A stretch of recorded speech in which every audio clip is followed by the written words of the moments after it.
हरिः ओम् आपादमौलिपर्यन्तं गुरूणाम् आकृतिं स्मरेत् तेन विघ्नाः प्रणश्यन्ति सिद्ध्यन्ति च मनोरथाः। श्रीगुरुभ्यो नमः। परमगुरुभ्यो नमः। श्रीमदानन्दतीर्थभगवत्पादाचार्यगुरुभ्यो नमः। मन्मनोऽभीष्टवरदं सर्वाभीष्टफलप्रदं पुरन्दरगुरुं वन्दे दासश्रेष्ठं दयानिधिं विद्याविनयसम्पन्नान् शान्तादिगुणब्रह्मितान् सशास्त्रप्रवचनासक्तान् निलमिलार्यान् गुरून् भजे। पृथ्वीमण्डलमध्यस्याः पूर्णबोधमतानगाः वैष्णवाः विष्णुहृदयाः तान् नमस्ये गुरुर्मम। हरिः ओम्। ಶ್ರೀಶಾಪಾಹಿ ಆನಂದಕೋಟಿ ಬ್ರಹ್ಮಾಂಡ ನಾಯಕ ಎಂಬುದು ಶ್ರೀ ಪುರಂದರದಾಸರು ರಚಿಸಿದ ಭವ್ಯ ಗ್ರಂಥ. 180 ಗದ್ಯ ಮರೆಗಳು, ಶಾಸ್ತ್ರಪ್ರಮೇಯಗಳು. ನಾವು 82ರಿಂದ 92ನೇ ಗದ್ಯವನ್ನು ನೋಡುತ್ತಿದ್ದೆವು. ಅಕ್ರೂರ ವರದ, ಅಂಬರೀಷ ವರದ, ನಾರದ ವರದ, ಪ್ರಹ್ಲಾದ ವರದ, ಗಜೇಂದ್ರ ವರದ, ಮುಚುಕುಂದ ವರದ, ಧ್ರುವ ವರದ, ವಿಭೀಷಣ ವರದ, ಪುಂಡರೀಕ ವರದ ಮತ್ತು ಪರಾಶರ ವರದ 10 ಜನ ವರದರನ್ನು ತಿಳಿಸಿರುವುದು. ಶ್ರೀ ಪುರಂದರದಾಸರು ಇಲ್ಲಿ ಜೀವರ ಪ್ರಕರಣವನ್ನು ತಿಳಿಸುತ್ತಿದ್ದಾರೆ ಎಂದರ್ಥ. 10 ಎಂಬುದು ಅನಂತ ಸಂಖ್ಯೆ. ಜೀವಗಣ ಅನಂತರಾಗಿದ್ದಾರೆ ಮತ್ತು ಎಲ್ಲರೂ ಹರಿಯ ಅನುಚರರಾಗಿದ್ದಾರೆ. ನೀಚೋಚ್ಚ ಭಾವಂ ಗತಾಹ, ತಾರತಮ್ಯೋಪೇತವಾಗಿದ್ದಾರೆ.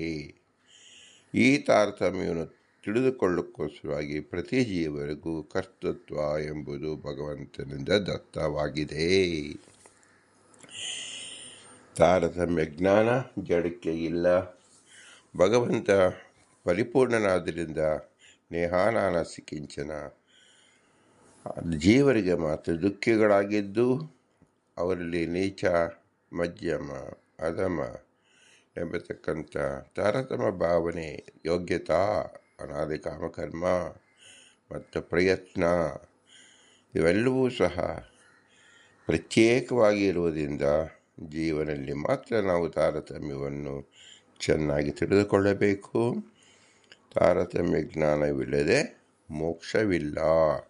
ನಚಾನ್ಯತಾ ಮುಕ್ತಿ ನಚಾನ್ಯತಾ ಎಂಬುದು ಸ್ಪಷ್ಟವಾದ ವಾಕ್ಯ. ಶ್ರೀಮದಾನಂದತೀರ್ಥರು ಮಹಾಭಾರತ ತಾತ್ಪರ್ಯ ನಿರ್ಣಯದಲ್ಲಿ ತಿಳಿಸಿದ್ದಾರೆ.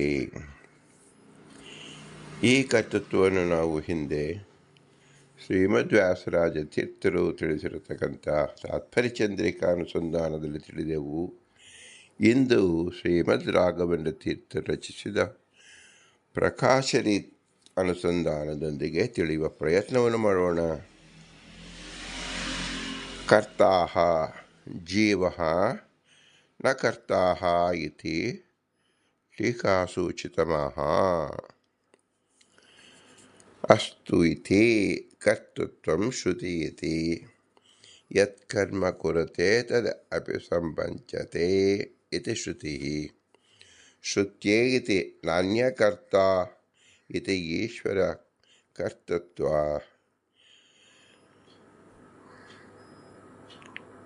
ನಿಷೇಧಶ್ರುತೇಃ ಇತ್ಯರ್ಥಃ. ಜೀವನು ಕರ್ತೃವೇ ಅಲ್ಲ ಇತ್ಯಾದಿ ಟೀಕೆಯಿಂದ ಸೂಚಿತವಾದುದನ್ನು ಅಸ್ತು ಇತ್ಯಾದಿ ಗ್ರಂಥದಿಂದ ನಿರೂಪಣೆ ಮಾಡುತ್ತಿದ್ದಾರೆ. ಜೀವನಿಗೆ ಯತ್ಕರ್ಮ ಕುರುತೆ ತದಭಿಸಂಬಂಧ್ಯತೆ ಎಂಬ ಶ್ರುತಿ ಕರ್ತೃತ್ವವಿದೆ ಎಂದು ಹೇಳುತ್ತಿದೆ. ನಾಣ್ಯಕರ್ತ ಎಂಬ ಶ್ರುತಿ ಈಶ್ವರನನ್ನು ಬಿಟ್ಟು ಬೇರೆ ಯಾರೊಬ್ಬರಿಗೂ ಕರ್ತೃತ್ವ ಇಲ್ಲ ಎಂದು ಹೇಳುತ್ತಿದೆ. ಹೀಗೆ ಶ್ರುತಿಯಲ್ಲಿ ಪರಸ್ಪರ ವಿರೋಧವಿದೆ. ಅದನ್ನು ಈ ಅಧಿಕರಣದಲ್ಲಿ ಪರಿಹರಿಸುತ್ತಿದ್ದಾರೆ ಎಂದರ್ಥ.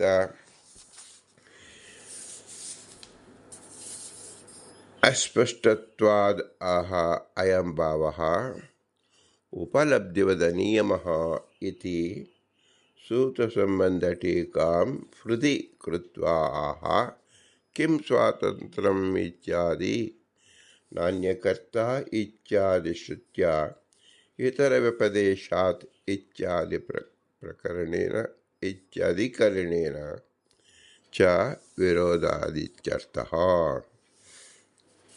ಟೀಕೆಯಲ್ಲಿ ಪೂರ್ವಪಕ್ಷ ಸ್ಪಷ್ಟವಾಗಿ ತಿಳಿಯದ ಕಾರಣ ಅಯಂ ಭಾವ ಎಂದು ಹೇಳಿರುತ್ತಾರೆ.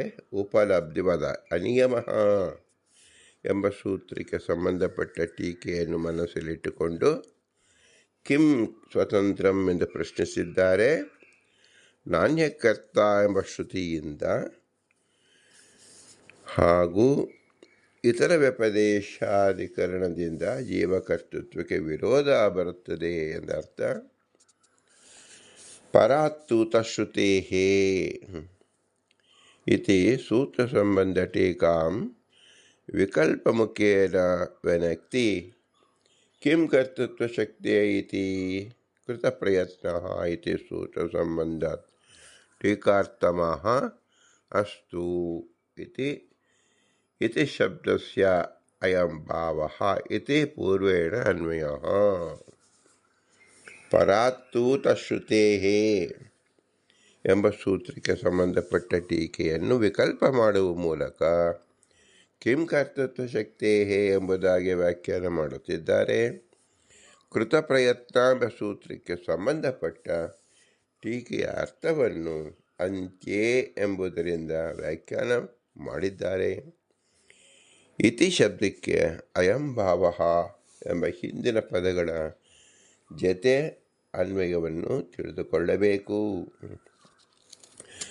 ಸೂತ್ರೋಕ್ತ ಇತಿ ಶಾಸ್ತ್ರಾರ್ಥವತ್ವಾತ್ ಇತ್ಯನೇನ ಯುಕ್ತೇಃ ಉಪಾದಾನಾತ್ ಇತ್ಯಂತೇನ ಮೋಕ್ಷಧರ್ಮಃ ಸಾಧನಾದ್ಯೋಪಾದಾನ ಪ್ರತೀತೇಃ ಇತ್ಯುಕ್ತ್ವಾ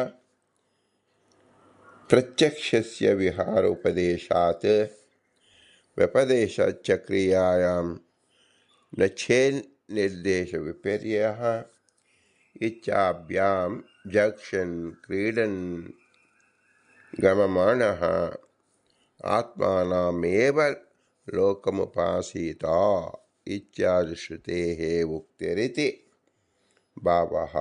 ಏತೇನ ತತ್ತತ್ ಸೂತ್ರ ಭಾಷ್ಯಟೀಕಾ ತಾತ್ಪರ್ಯಾರ್ಥ ಸಂಗ್ರಹ ಕೃತೋ ಭವತಿ. ಕರ್ತ ಶಾಸ್ತ್ರಾರ್ಥವತ್ವಾತ್ ಎಂಬ ಸೂತ್ರದಲ್ಲಿ ಶಾಸ್ತ್ರವು ಸಾರ್ಥಕವಾಗಬೇಕಾದರೆ ಜೀವಕರ್ತೃತ್ವವನ್ನು ಒಪ್ಪಲೇಬೇಕು ಎಂಬ ಯುಕ್ತಿಯನ್ನು ಹೇಳಿದ್ದಾರೆ.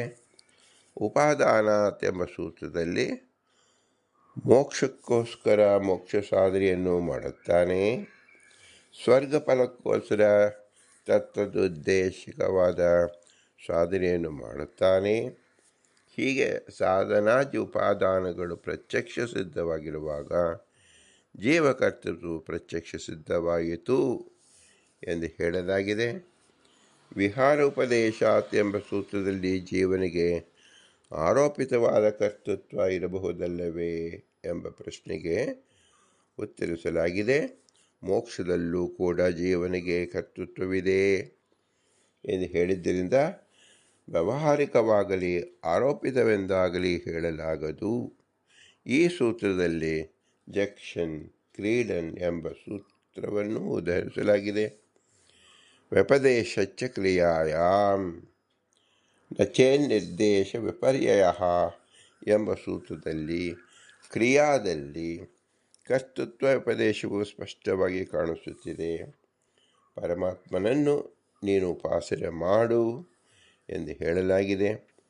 ಒಂದು ವೇಳೆ ಪರಮಾತ್ಮನಲ್ಲಿ ಮಾತ್ರ ಕರ್ತೃತ್ವ ಇದೆ ಎಂದಾಗಿದ್ದಲ್ಲಿ ಆತ್ಮ ಉಪಾಸೀತ ಎಂದು ಇರಬೇಕಾಗಿತ್ತು.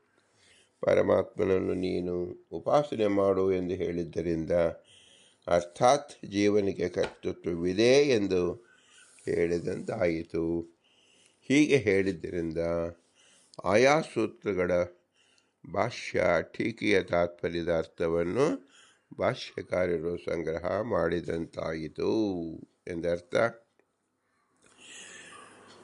ಉಪಲಬ್ಧಿವಾದ ಅನಿಯಮಃ ಇತ್ಯಾದಿ ಸೂತ್ರ ಭಾಷೆ ಟೀಕಾ ತಾತ್ಪರ್ಯ ಶಂಕಾಪೂರ್ವಮನಕ್ತಿ ನ ಚೇತಿ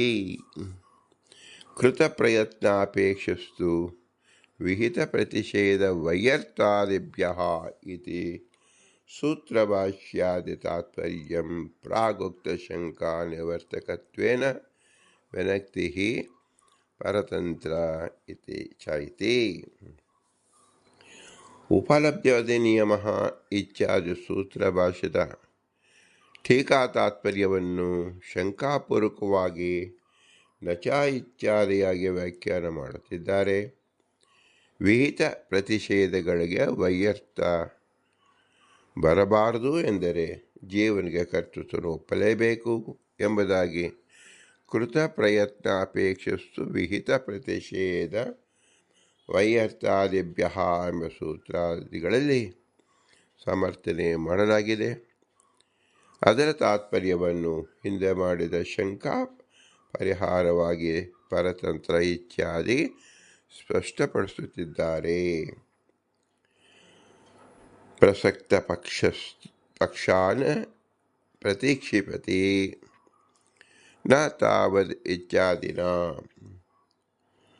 ವಿದ್ಯಾದಿ ವಿಷಯಸ್ಯೈತಿ ಜ್ಯೋತಿಷ್ಠೋ ಮಾರ್ಯಾಗಾದಿತ್ಯರ್ಥಃ ಉಕ್ತಂ ಹೀತಿ ಗೀತಾಭಾಷ್ಯೆ ಕೃತಿವಿಧಾತೌ ಇತಿ ಜೀವಸ್ಯ ವಿದ್ಯಾದಿ ವಿಷಯ ಅಭಿ ಇತ್ಯನ್ವಯಃ. ಪ್ರಸಕ್ತವಾದ ಎಲ್ಲ ಆಕ್ಷೇಪಗಳನ್ನು ನ ತಾವತ್ ಎಂಬುದರಿಂದ ಪ್ರತಿಕ್ಷೇಪ ಮಾಡುತ್ತಿದ್ದಾರೆ. ಜ್ಯೋತಿಷ್ಠೋಮಯಾಗವು ಕೃತಿ ಸಾಧ್ಯವಲ್ಲ, ಫಲಾಂಡು ಭಕ್ಷಣವು ಪಯಸ್ಸ ಸಾಧ್ಯವಲ್ಲ ಎಂದು ಹೇಳಲು ಸಾಧ್ಯವಿಲ್ಲ.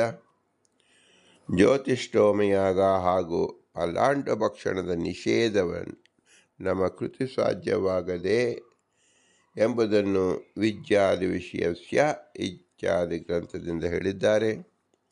ಉಕ್ತಂ ಹಿ ಎಂದರೆ ಗೀತಾ ಭಾಷ್ಯದಲ್ಲಿ ಎಂದರ್ಥ. ಕೃತ ವಿಘಾತಾತ್ ಎಂದರೆ ಜೀವಸ್ಯ ವಿದ್ಯಾದ್ಯ ವಿಷಯತ್ವಂ ಎಂದು ಇಲ್ಲಿ ಅನ್ವಯನ್ನು ತಿಳಿಯಬೇಕು. ಇತಿ ಪಕ್ಷ ಇತಿ ತಾರ್ಕಿಕ ಪಕ್ಷೆ ರಾಮಾನುಜ ಪಕ್ಷೆ ಅಪಿ ಚರ್ತಃ ಅದೃಷ್ಟಭಾವ ಪಕ್ಷೆ ಅಪಿ ತೇ ಚಾರ್ವಾಕ ಪಕ್ಷೆ ಅಪಿ ಚರ್ತಃ ಗೀತಾಭಾಷ್ಯೆ ಅಷ್ಟದಶೋಧ್ಯಾಯೇ. ಇತಿ ಪಕ್ಷ ಎಂದರೆ ತಾರ್ಕಿಕದ ಪಕ್ಷದಲ್ಲಿ ಹಾಗೂ ರಾಮಾನುಜರ ಪಕ್ಷದಲ್ಲೂ ಕೂಡ ಎಂದರ್ಥ. ಅದೃಷ್ಟಾಭಾವ ಪಕ್ಷೇಪಿ ಎಂದರೆ ಚಾರ್ವಾಕರ ಪಕ್ಷದಲ್ಲಿ ಎಂದರ್ಥ. ಗೀತಾಭಾಷ್ಯದಲ್ಲಿ ಎಂದರೆ 18ನೇ ಅಧ್ಯಾಯದ ಗೀತಾಭಾಷ್ಯದಲ್ಲಿ ಎಂದರ್ಥ. ಅಕರ್ತೃತ್ವೇಪಿ ಇತಿ ಅಪರಾಧೇನ ಕರ್ತೃತ್ವಾಭಾವೇಪಿ ಜೀವಸ್ಯ ನ ತಂ ಪ್ರತಿ ಪ್ರವೃತ್ತಿ ವಿಧಿ ವೈಯರ್ಥಂ ಕುತಃ ಇತಿ ಹೇತೋಃ ಇತ್ಯನ್ವಯಃ. ವಿಧಿಶಬ್ದೇನ ತಜ್ಞಾನಂ ಉಪಲಕ್ಷ್ಯತೆ ಇಚ್ಛಾಯತನೇನ ಪ್ರಯತ್ನೇಪಿ ಉಕ್ತಕಾರಣೈಃ ಅಧಿಷ್ಠಾನಾದಿಭಿಃ ಉಪಯುಕ್ತಮಾತ್ರಸ್ಯ ಅನ್ವಯ ಮುಖೇನ ಇದಂ ಉದಾಹರಣಂ ನತು ಸಮಗ್ರಸ್ಯ ಇತಿ ವಿಸಂವಾದಶಂಕಾ. ಅಕರ್ತೃತ್ವೇಪಿ ಎಂಬುದರ ಅಭಿಪ್ರಾಯ ಹೀಗಿದೆ. ಅಪರಾಧೀನವಾದ ಕರ್ತೃತ್ವ ಇಲ್ಲದಿದ್ದರೂ ಕೂಡ ಜೀವನಿಗೆ ಪ್ರವೃತ್ತಿ ವಿಧಿ ವೈಯರ್ಥವನ್ನು ಯಾಕೆ ಹೇಳಬೇಕು ಎಂಬ ಹೇತುವಿನಿಂದ ಇಲ್ಲಿ ತಿಳಿಯಬೇಕು. ವಿಧಿ ಶಬ್ದದಿಂದ ಅದರ ಜ್ಞಾನವನ್ನು ಉಪಲಕ್ಷಣೆಯ ವಿವಕ್ಷಿಸಿಕೊಳ್ಳಬೇಕು. ಇಚ್ಛಾ ಶಬ್ದದಿಂದ ಪ್ರಯತ್ನವನ್ನೂ ಕೂಡ ಉಪಲಕ್ಷಣೆಯ ವಿವಕ್ಷಿಸಬೇಕು. ಉಕ್ತ ಕಾರಣೈಹಿ ಎಂದರೆ ಅಧಿಷ್ಠಾನಾದಿ ಕಾರಣದಿಂದ ಎಂದರ್ಥ. ಗೀತಾಭಾಷ್ಯದಲ್ಲೂ ಅನೇಕ ವಾಕ್ಯಗಳಿದೆ. ಅದನ್ನು ಯಥಾವತ್ತಾಗಿ ಇಲ್ಲಿ ಗ್ರಂಥಕಾರರು ಏಕೆ ಉಲ್ಲೇಖ ಮಾಡಿಲ್ಲ ಅಂದರೆ ಉಪಯುಕ್ತವಾದ ಅಂಶವನ್ನಷ್ಟೇ ಇಲ್ಲಿ ಉಲ್ಲೇಖ ಮಾಡಿದ್ದಾರೆ ಎಂದು ತಿಳಿಯಬೇಕು. ಸಮಗ್ರ ವಾಕ್ಯವನ್ನು ನೀಡಿಲ್ಲವಾದ್ದರಿಂದ ವಿಸಂವಾದವನ್ನು ಆಶಂಕೆ ಮಾಡಬಾರದು. ಭಾರತ ಇತಿ ಹಠವಾದೆ ಉಕ್ತೋಪಿ ದೋಷಪರಿಹಾರಃ ಸ್ಮಾರಯಿತುಂ ಪುನರತ್ರ ಉಕ್ತಂ ಇತಿ ಟೀಕಾವಾಕ್ಯಂ ವಿನಕ್ತಿ ಪುಣ್ಯಪಾಪ ಇತಿ ಏತೇನ ಸ್ಮರಣಂ ವ್ಯರ್ಥಂ ಇತಿ ಪ್ರತ್ಯುಕ್ತಂ ವಿಷ್ಣೋರೇವ ಸ್ವಾತಂತ್ರ್ಯೇ ವೈಷಮ್ಯಾಜ್ಜಾಪತ್ಯೆ ಪ್ರಾಗುಕ್ತಸ್ಮರಣೇನ ವಿನಾ ಅಪರಿಹಾರಾದಿತಿ ಉಕ್ತಂ ಇತಿ ಹಠವಾದ ಏವ ಭಗವತ್ಪಾದೈಃ ಇತ್ಯರ್ಥಃ. ಭಾರತೆ ಎಂಬ ಹಠವಾದದಲ್ಲಿ ಎಂದರ್ಥ. ಉಕ್ತೋಪಿ ದೋಷಪರಿಹಾರ ಸ್ಮಾರಯಿತುಂ ಪುನರಶ್ರೋತ್ರಂ ಎಂಬ ಟೀಕಾವಾಕ್ಯವನ್ನು ಪುಣ್ಯಪಾಪ ಎಂಬುದನ್ನು ವ್ಯಾಖ್ಯಾನ ಮಾಡುತ್ತಿದ್ದಾರೆ. ಹೀಗೆ ಹೇಳಿದ್ದರಿಂದ ವೈಷಮ್ಯ ನೈರ್ಗುಣ್ಯ ದೋಷವನ್ನು ಈ ಹಿಂದೆಯೇ ಪರಿಹರಿಸಿದ್ದಾಗಿದೆ. ಪುನಃ ಇಲ್ಲೇಕೆ ಹೇಳುತ್ತಿದ್ದೀರಾ ಎಂದರೆ ಕೇವಲ ಅದನ್ನು ಸ್ಮರಣೆಗೆ ತಂದುಕೊಳ್ಳುತ್ತಿದ್ದಾರೆ ಎಂದಷ್ಟೇ ಅಭಿಪ್ರಾಯ. ಆದ್ದರಿಂದ ಸ್ಮರಣವು ವ್ಯರ್ಥವಲ್ಲ ಎಂದು ತಿಳಿಯಬೇಕು. ಹೀಗೆ ಹೇಳಿದ್ದರಿಂದ ಸ್ಮರಣವು ವ್ಯರ್ಥವಲ್ಲವೇ ಎಂಬುದನ್ನು ಪರಿಹರಿಸಿದಂತಾಯಿತು. ವಿಷ್ಣು ಒಬ್ಬನೇ ಸ್ವತಂತ್ರ ಎಂದು ಹೇಳಿದರೆ ಪುನಃ ವೈಷಮ್ಯಾದಿ ದೋಷವು ಬಂದೇ ಬರುತ್ತದೆ. ಈ ದೋಷವನ್ನು ಹಿಂದೆ ಹೇಳಿದ ಸ್ಮರಣೆ ಮಾಡದೆ ಪರಿಹಾರವಾಗುವುದಿಲ್ಲ. ಆದ್ದರಿಂದ ವೈಷಮ್ಯ ನೈರ್ಗುಣ್ಯ ದೋಷವನ್ನು ಪರಿಹಾರ ಮಾಡಲೇಬೇಕು. ಉಕ್ತಂ ಹಿ ಎಂದರೆ ಶ್ರೀಮದಾನಂದ ತೀರ್ಥರು ಹಠವಾದದಲ್ಲಿಯೇ ಇದನ್ನು ಹೇಳಿದ್ದಾರೆ ಎಂದರ್ಥ. ಅನ್ಯೇತು ಇತಿ ಮತಾಂತರೇತು ಯಥಾ ಚ ತಕ್ಷಃ ಇತಿ ಅಂತ್ಯಸೂತ್ರಾಷ್ಟಕಮೇವ ಅಧಿಕರಣಂ ಪರಾತ್ತು ಇತಿ ಯೋಗದ್ವಯ ಅಧಿಕರಣಾಂತರಂ ತತ್ ಪ್ರಮೇಯ ನಿರಾಸೋಗ್ರೋ ವ್ಯಕ್ತಃ ಸೂತ್ರಸಪ್ತಕಮಿತಿ ಸೂತ್ರಾಣಂ ಅರ್ಥೆ ಅಗ್ರೇ ವ್ಯಕ್ತಃ. ಅದ್ವೈತಿಗಳು 3 ಅಧಿಕರಣವನ್ನು ಮಾಡಿದ್ದನ್ನು ರಾಮಾನುಜರು ಒಂದೇ ಅಧಿಕರಣವೆಂದು ಪರಿಗಣಿಸಿದ್ದಾರೆ. ಯಥಾರ್ಥ ತಕ್ಷೋಭಯತಾ ಎಂಬಲ್ಲಿ ಆ ತನಕ 8 ಸೂತ್ರಗಳು ಒಂದೇ ಅಧಿಕರಣದಲ್ಲಿ ಸೇರಿವೆ. ಪರಾತ್ತು ತಶ್ರುತೇ ಹಾಗೂ ಕೃತ ಪ್ರಯತ್ನ ಅಪೇಕ್ಷಿಸ್ತ ಇತ್ಯಾದಿ 2 ಸೂತ್ರಗಳು ಬೇರೆ ಅಧಿಕರಣವೆಂದು ಪರಿಗಣಿಸಿದ್ದಾರೆ. ಇವರ ಅಧಿಕರಣ ಪ್ರಮೇಯವನ್ನು ಮುಂದೆ ಗ್ರಂಥಕಾರರೇ ಕೇಚಿತ್ತು ಎಂಬುದರಿಂದ ನಿರಾಕರಣೆ ಮಾಡುವರಿದ್ದಾರೆ. ಸೂತ್ರಗಳ ಅರ್ಥವೂ ಮುಂದೆ ಸ್ಪಷ್ಟವಾಗುತ್ತದೆ.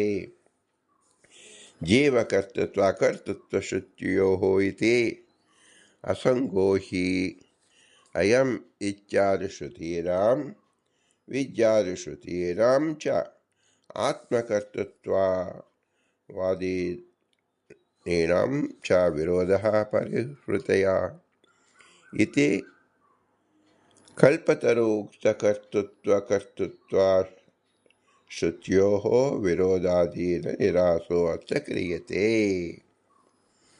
ಕಲ್ಪತರುವಿನಲ್ಲಿ ಹೀಗೆ ಹೇಳಲಾಗಿದೆ. ಅಸಂಗೋಯ್ ಅಯಂ ಪುರುಷಃ ಇತ್ಯಾದಿ ಶ್ರುತಿಗಳ ವಿರೋಧವನ್ನು ಅಹರಹ ಸಂಯಮೋಪಾಸೀತ ಇತ್ಯಾದಿ ವಿಧಿಬೋಧಕ ಶ್ರುತಿಗಳು ಜೀವಕರ್ತೃತ್ವವನ್ನು ಸಮರ್ಥನೆ ಮಾಡುತ್ತಿದೆ.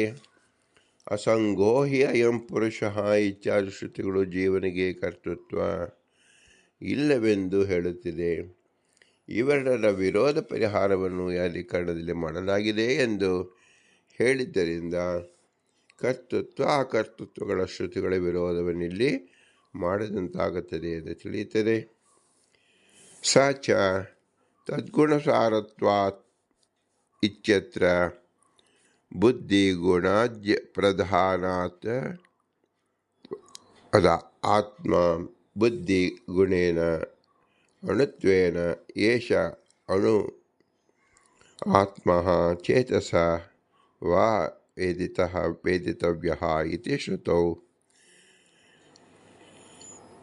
ಪಾಪಾದಿಶ್ಯೇತ ಇತ್ಯುಕ್ತ ನ್ಯಾಯೇನ ಅತ್ರಾಪಿ ಆತ್ಮ ಅಸ್ವಾತಂತ್ರ್ಯಕರ್ತೃತ್ವ ಬುದ್ಧಿಗುಣೇನ ಕರ್ತೃತ್ವೇನ ಯಜೇತ ಇತ್ಯಾದಿ ತಸ್ಯ ಕರ್ತೃತ್ವೋಪದೇಶಃ ಸ್ಯಾತ್ ಇತ್ಯರ್ಥಃ ಇತ್ಯಯಂ ಚಿಂತಃ ನಾರಂಭಣೀಯಂ ಏವ ಯದಾ ಭೋಕ್ತೃತ್ವಂ ಶ್ರುತೇಃ ವಿರೋಧಾಯಸ್ತೇನೇವ ನಿರಸ್ತ ಇತಿ ನಾಧಿಕರಣಾಂತರ ಆರಂಭಸದ್ಭವತ್ ಅನ್ಯಥಾ ತದರ್ಥ ಅಧಿಕರಣಾಂತರ ಆರಂಭ ಸ್ಯಾದಿತ್ಯರ್ಥಃ.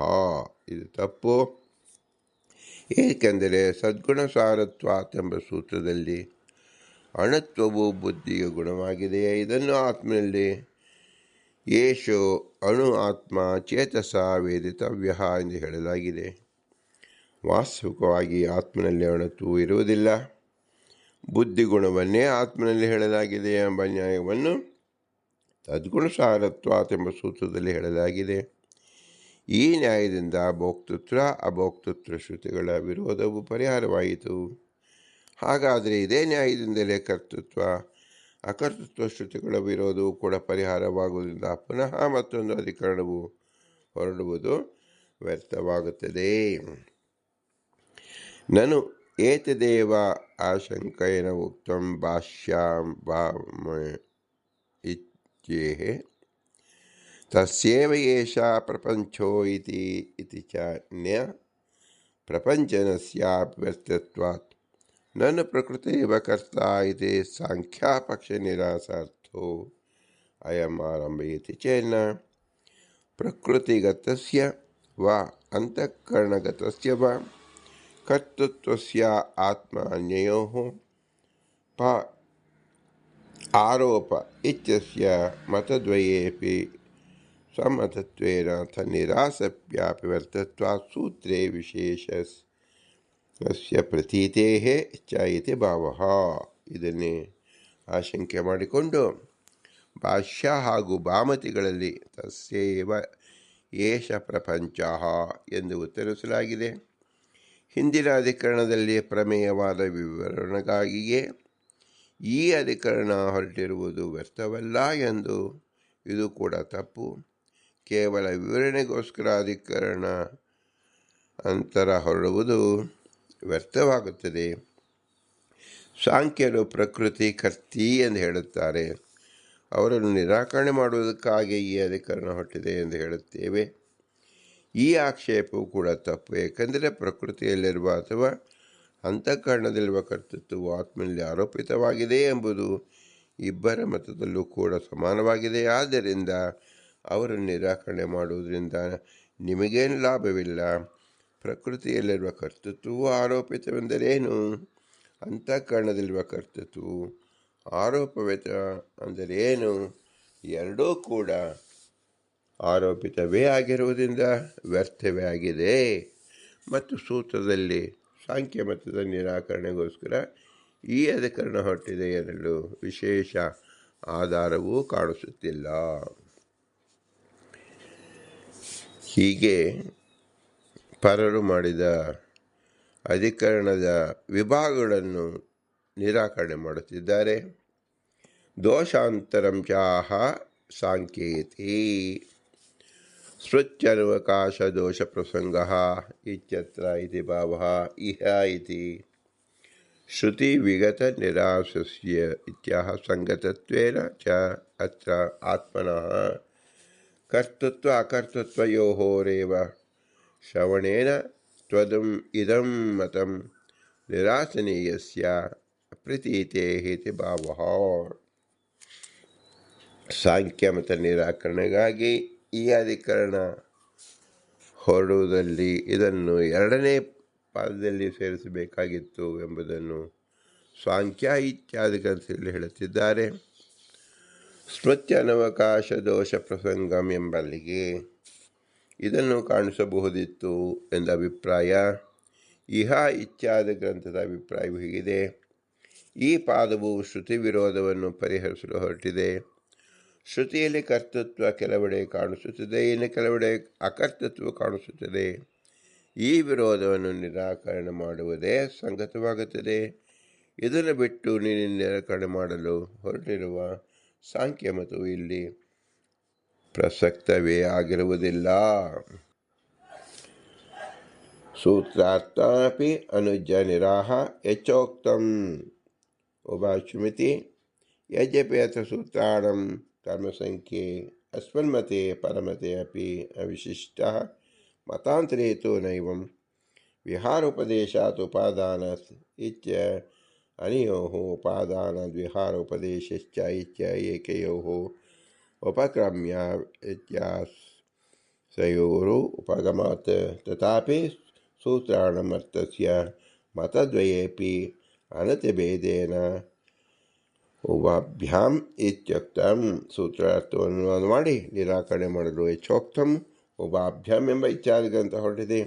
ವಾಸ್ತವಿಕವಾಗಿ ಸೂತ್ರಗಳಲ್ಲಿ ಹಾಗೂ ಸೂತ್ರಗಳ ಕ್ರಮ ಸಂಖ್ಯೆಯಲ್ಲಿ ನಮಗೂ ಅದ್ವೈತಿಗಳಿಗೂ ಏನು ವ್ಯತ್ಯಾಸವಿಲ್ಲ.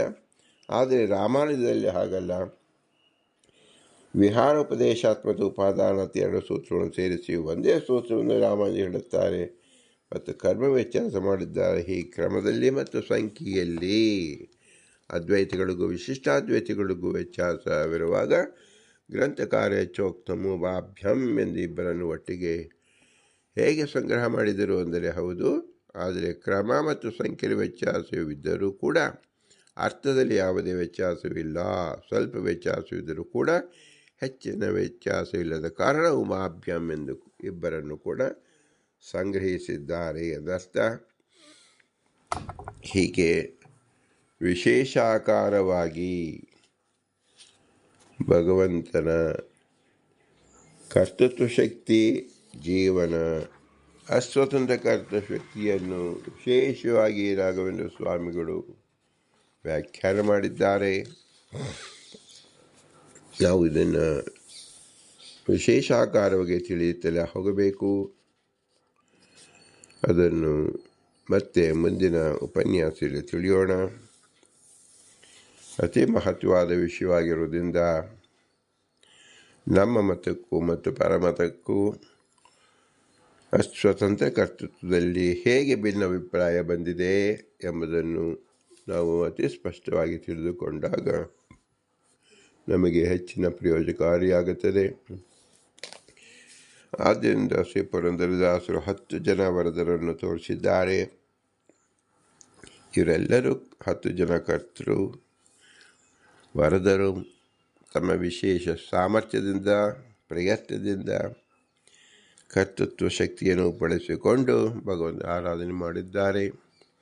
ಇದನ್ನು ಅನುಸರಿಸಿ ಸಕಲ ಜೀವರು ಯಾರು ಮೋಕ್ಷಕ್ಕೆ ಹೋಗಬೇಕೋ ಅವರು ಕೃತ ಪ್ರಯತ್ನ ಅಪೇಕ್ಷ ಯೋಗ್ಯತವಾದ ಶಾಸ್ತ್ರದಲ್ಲಿ ಹೇಳಿರ್ತಕ್ಕಂಥ ವಿಧಿ ನಿಷೇಧ ರೂಪವಾದ ಕರ್ಮವನ್ನು ಮಾಡಿ ತಮ್ಮ ಪ್ರಯತ್ನವನ್ನು ಮಾಡಿ ಭಗವಂತನ ಪ್ರಸಾದವನ್ನು ಸ್ವೀಕರಿಸಬೇಕು, ತನ್ಮೂಲಕ ಮೋಕ್ಷಕ್ಕೆ ಹೋಗಬೇಕು ಎಂಬುದೇ ಸಂದೇಶವಾಗಿದೆ.